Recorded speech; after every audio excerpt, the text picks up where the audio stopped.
जिंदगी का सफ़र है ये कैसा सफ़र, कोई समझा नहीं कोई जाना नहीं।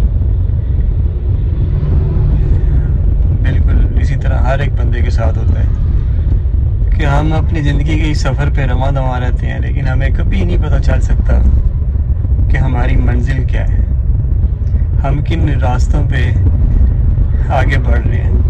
क्या यही रास्ते हमारी मंजिल की तरफ जाते हैं कि या फिर हम भूले बिसरे हुए एक मुसाफिर की तरह अनजान रास्तों पे भटक रहे हैं। बचपन में जब हम 16 साल की उम्र में पहुंचते हैं ना, तो हमारे अंदर सोचें आना शुरू हो जाती हैं और वो सोचें बढ़ती बढ़ती बढ़ती बढ़ती 20, 22, 25 साल तक एक आप कह लेंगे समुंदर की शक्ल इख्तियार कर लेती है। कई तरह की सोचों का हमें सामना करना पड़ता है। ज़िंदगी की कई तरह के उतार चढ़ाव हम देखते हैं। जैसे अपनी ज़िंदगी में मैंने देखा, हमारे घर में शादियां भी हुई, फौतगियाँ भी हुई, माशी मामलात, माली मामलात, उनमें उतार चढ़ाव को भी अपनी ज़िंदगी में मैंने देखा, अपने वालिदैन में। फिर हमारी ज़िंदगियां भी इसी तरह ही हैं। जवानी आई, जवानी के बाद वही मामलात, कारोबारी मामलात, ख़ानदानी मामलात, उसके अलावा फैमिली के मामलात, फैमिली बनाना, उसके बाद आपकी यारी दोस्तियाँ जो बचपन से चलती रहती हैं, वो सारी चीज़ें। ज़िंदगी बस आप ये समझ लें कि एक बहरे बेकरार है जिसमें हर तरफ हर वक्त अजीब सी बिखरी बिखरी सी लहरें हैं जिनके दोष पे आप चलते रहते हैं। आप कारोबारी बन जाए, कभी ज़िंदगी में आपको सुकून नहीं आएगा।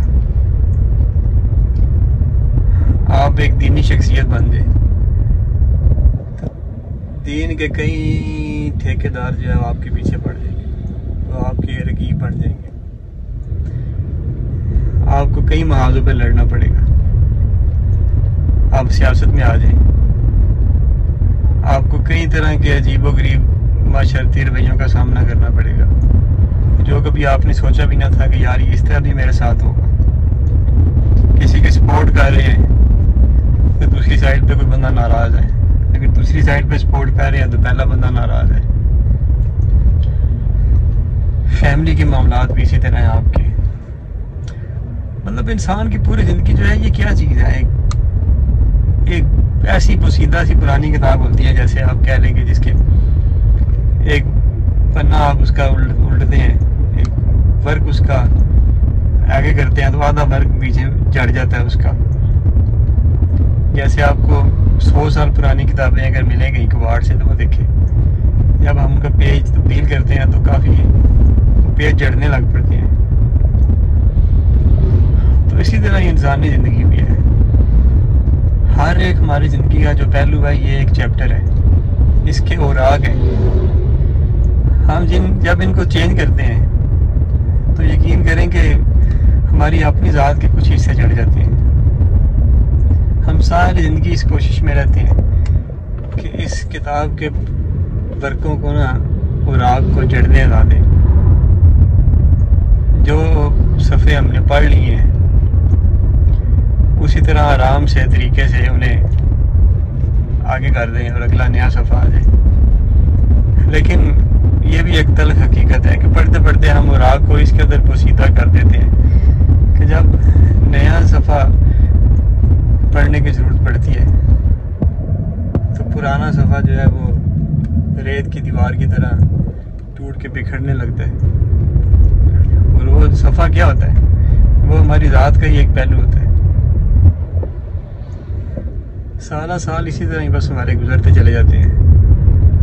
कुछ लोग ऐसे होते हैं जो अपने जज्बात को किसी न किसी पैराए में बयान कर देते हैं, जैसे मुसन्नफ़ हो गए, मुफक्कर हो गए, अदीब हो गए, शोरा हो गए। मतलब ये कुछ ना कुछ लिख जाते हैं अपने मामलात के बारे में और बाकी सारे नहीं लिख पाते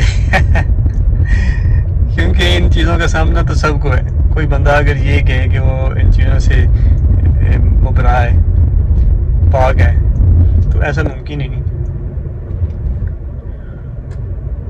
क्योंकि मियाँ साहब ने फरमाया था ना कि जिस पर देखो कैद गमा दी किस खलासी पाई, करे हलास मोहम्मद बख्शा रहमत लुत्फ खुदाई। हर इंसान जो है वो कैद गम की जंजीरों में झगड़ा हुआ है। हम कैद हैं अपने ही। गम क्या चीज़ है? गम भी तो हमारी एक तहलीक है ना। हमारे मामलात इस तरह होते हैं कि जब हम उन्हें अपने अंदाज से सुलझाने की कोशिश करते हैं तो वो बिगड़ते चले जाते हैं। जो एक रब का कानून है ना, जब हम उससे हटते हैं और इंसानी बनाए गए कवानीन के पीछे पड़ते हैं तो तनाज़ुली का अमल वहाँ से शुरू हो जाता है। आप देख लें यूरोप में उनके जो माशरती रवैये हैं बज़ाहिरी तौर पे तो अच्छे हैं, लेकिन उनके ओवरऑल आप उनका एक स्ट्रक्चर देखें वो कितना डिस्टर्ब है। कि वहाँ पे हमारे पाकिस्तान में आप देख लें, इंग्लैंड की बात कर रहे हैं, पाकिस्तान से लाखों लोग इंग्लैंड में गए और लाखों लोगों ने वहाँ पे तलाक़ें ली बीवियों से। मैं ऐसे लोगों को जानता हूँ जिनके वहाँ पे करोड़ों अरबों के बिजनेस थे और आज वो कखपति हैं। मतलब कि वो निज़ाम कि जिसने एक साइड पे हमें हुकूक दिए और तहफ़्फ़ुज़ दिए, दूसरी साइड पे उसने हमें कई तरह से पस्तियाँ भी दिखाई। हमारे यहाँ पे जो थर्ड वर्ल्ड कंट्रीज़ हैं यहाँ पे निज़ाम देख लें, वही सारे बिखेड़े यहाँ पे भी हैं। जैसे पहले जिक्र हुआ कि दीन को ले लें, दुनिया को ले लें, माशरत को ले लें, मशीयत को ले लें, ख़ानदान को ले लें, बरादरीज़म को ले लें, हर तरफ हमें यही मसाइल नज़र आते हैं और इन मसाइल से निकलने का किसी के पास हल भी नहीं। जैसे बाबा जी गुलाम फरीद साहब ने फरमाया था कि गुलाम फरीदा ये रोने उदू मुकड़े जदू बदियाँ कफन दियाँ तड़ियाँ, तो ये चीज़ें हमारे साथ ही हैं। अब बात यह है कि हमने इन सारे मनफी पहलुओं के बावजूद हमने मुस्बत पहलुओं की तलाश करनी है और अपने आप को हमेशा यकजा रखना है, अपने आप को बिखरने नहीं देना। देखिए जब भी सफ़ा चेंज होता है ना ज़िंदगी का, तो हमारे कुछ टुकड़े तो बिखरते हैं लेकिन सफ़े का असल वजूद तो बाकी रहता है ना, जिस पे काफ़ी कुछ लिखा होता है। 5%, 10% चले मिस हो जाता है। अब अगर हम बार बार उसी सफ़े को दोबारा पीछे जाएंगे, ठीक है, वर्क गर्दानी करेंगे हम, फिर उस सफ़े को दोबारा से, जिसे पंजाबी में कहते हैं थुलना दे सफ़े थुलना दे कड़ी कड़ी तो फिर क्या होगा?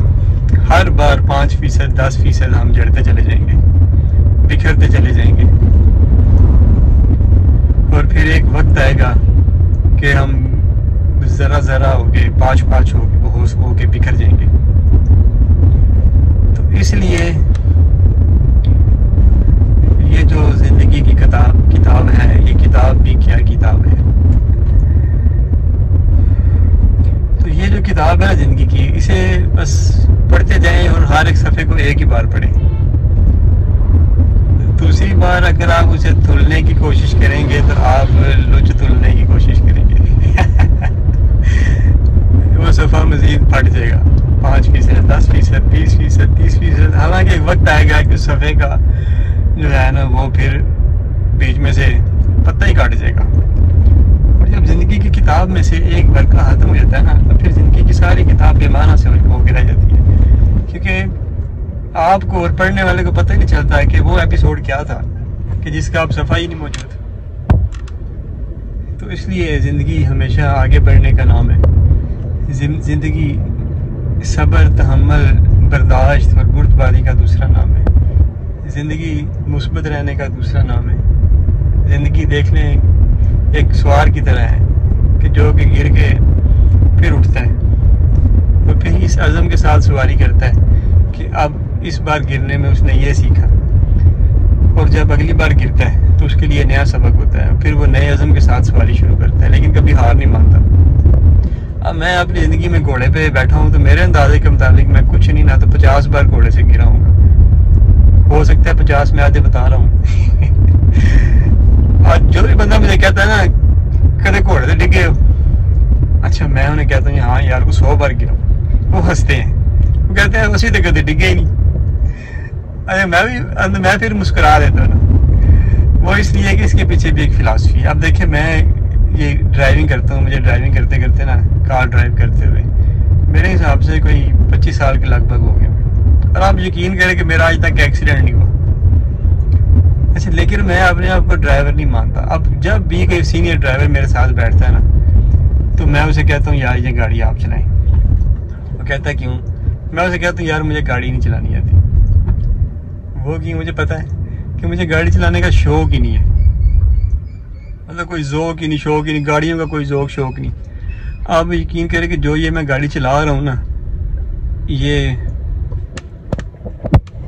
जो ये मैं गाड़ी चला रहा हूँ ये कह लें कि मुझे इसका पता ही नहीं है कौन सी गाड़ी है। एक मिनट मैं नाके पे रोक के आपको दोबारा रिकॉर्ड कर। अच्छा जी, तो वो एक नाके पे खड़े हो गए थे, तो उन्होंने आईडी कार्ड चेक किया, ट्रैफिक पुलिस का नाका था, चेक किया ड्राइविंग लाइसेंस, तो ड्राइविंग लाइसेंस मेरा एक्सपायर था, साल हो गया, मुझे पता ही नहीं। ये देखने वही बात हो रही थी कि अपना इंटरेस्ट ही नहीं है ना गाड़ियों में ना ड्राइविंग में। तो मुझे पता है ना कि मैंने एक्सीडेंट इसलिए नहीं किया, सारी ज़िंदगी मैंने बेखौफ ज़्यादा होकर गाड़ी चलाई, क्योंकि मुझे इसका शौक ही नहीं, मैं मजबूरी के तहत चला रहा था। लेकिन मुझे घोड़ों का बड़ा शौक है, जुनून की हद तक शौक रहा है। अभी बकरियों की वजह से थोड़ा सा वो मतलब नहीं उसमें नहीं हो पा रहा। तो उसमें जब मैं घोड़े से गिरता हूँ ना, तो वो मेरी कह लें कि गोल्डन डे होता है, गोल्डन नाइट कह लें आगे आ जाती है। उस दिन मैं बड़ा खुश होता हूँ, बड़ा कुछ सीखता हूँ घोड़े से गिर के। तो उसमें मुझे अपने आप पे यकीन है, मैं कह सकता हूँ कि मुझे किसी हद तक थोड़ा सा घोड़ा सवारी का इल्म आना शुरू हो गया है, तो नहीं आना शुरू हो गया। तो ज़िंदगी इसी तरह ही है कि हमने ज़िंदगी में गिरना होता है, उठना होता है, सीखना होता है और मुस्बत रहना होता है। तो ये जो वीडियो थी ना, ये बस आज वैसे ही 4 बज गए हैं, तो बस दिल कर रहा था कि कुछ खुद कलामी करने को दिल कर रहा था, कह लें। बाज़ औक़ात वो बंदा वैसे ही जैसे वो है ना गज़ल जो मेहदी खान साहब ने गाई है कि बेसबब आज आंख पुरनम है, जाने किस बात का मुझे गम है। बाज़ औक़ात बंदा वैसे कुछ सोचता ना, थोड़ा सा हो जाता है कि खुद कलामी करे, कुछ अपने जज्बात का इजहार करे, कुछ बोले कि क्या हो रहा है उसके साथ, माजी में क्या हो रहा है, फ्यूचर क्या है उसका, बोंगियाँ मारे कह लें। ये वैसे गाड़ी लेके निकल आए तो बोंगियाँ मारूँ, लेकिन यह है कि हर एक काम, हर एक बात में कुछ ना कुछ सीखने के लिए होता है। अब देखिए जो माशरे के पागल लोग होते हैं, जिन्हें हम मलांग कहते हैं, या वाकई जेन्युइन जो पागल होते हैं, जो वो बात सिखाते हैं, कोई अक्लमंद दानिशवर वो बात नहीं सिखा सकता। आप उनके पास बैठ जाएं, खामोशी से खड़े हो जाएं, वो करने दे बातें उनको। जब वो खामोश हो जाएंगे, उन्हें नया टॉपिक दे देंगे, फिर बातें करने लग पड़ेंगे, तो आपने उनको सुनना है। तो आप यकीन करें कि अगर आप मतलब कह लें कि लर्नर हैं, सीखना चाहते हैं, सीख रहे हैं, तो आपको उनकी बातों से ना बड़ा कुछ सीखने को मिलेगा। छोटे छोटे ऐसे पॉइंट आपको मिलेंगे कि जो कि अक्लो हिरत के दायरे में रह के हम कभी सोच ही नहीं सकते। वो क्योंकि इस दायरे से आउट हो चुके होते हैं, तो इसलिए उनकी जो अप्रोच होती है वो हमसे बड़ी मुख्तलिफ होती है। तो इसलिए ज़िंदगी सीखने का नाम है, हर वक्त सीखें, अच्छा सोचें, खुश रहें। बस ज़िंदगी इसी तरह चंद सांसों का ही नाम है। बस आज सांस चल रही है तो हम चल रहे हैं, कल को सांस रुकी तो समझे हम ख़त्म हो गए। तो इसलिए ये जो सांसें हैं जब तक हैं उस वक्त तक अपनी शनाख्त को एक मुनफरद अंदाज में ज़िंदा रखें। ऐसा सोचें कि जिस तरह कोई नहीं सोचता, और हमेशा दूसरों के लिए सोचें, अपने लिए नहीं। ये नहीं कि मैंने आज जाके रात को देसी मुर्गा रोस्ट खाना है खा लें, उसमें कोई इशू नहीं है। लेकिन यह है कि खाने से पहले ये लाजमी सोचें कि यार अगर मैं किलो की बजाय आधा किलो बनवा लूँ, और जो आधा किलो है ये यहाँ हमसायों को दे दूँ, या किसी ऐसे बंदे को दे दूँ, या उसकी दाल ही रह के उसको दे दूँ उन पैसों की, कि कम से कम वो एक साइड पे वो दाल खा रहा होगा, मैं एक साइड पे मुर्गा खा रहा हूँ, तो मेरे अंदर ये जज्बा और एहसास तो पैदा होगा ना यार कि मैंने एफर्ट की, कोशिश की थोड़ी सी, कि मेरी वजह से कोई इंसान आज कम से कम एक वक्त का खाना तो खा रहा है। तो लेकिन ये थी, मेरा तो बाजू अब थक गया पकड़ के मोबाइल। तो ये थी चंद बोंगियाँ, हो सकता है चंद लोग सुन लें, जो सुन लें जनाब उनको मेरा सलाम। अल्लाह हाफिज़। ये जो ज़िंदगी की किताब है, ये किताब भी क्या किताब है, कहीं एक हसीन सा ख्वाब है, कहीं जानलेवा अजाब है, कहीं छाँव है, कहीं धूप है, कहीं और ही कोई रूप है, कई चेहरे इसमें छुपे हुए, एक अजीब सी ये नकाब है। ये जो जिंदगी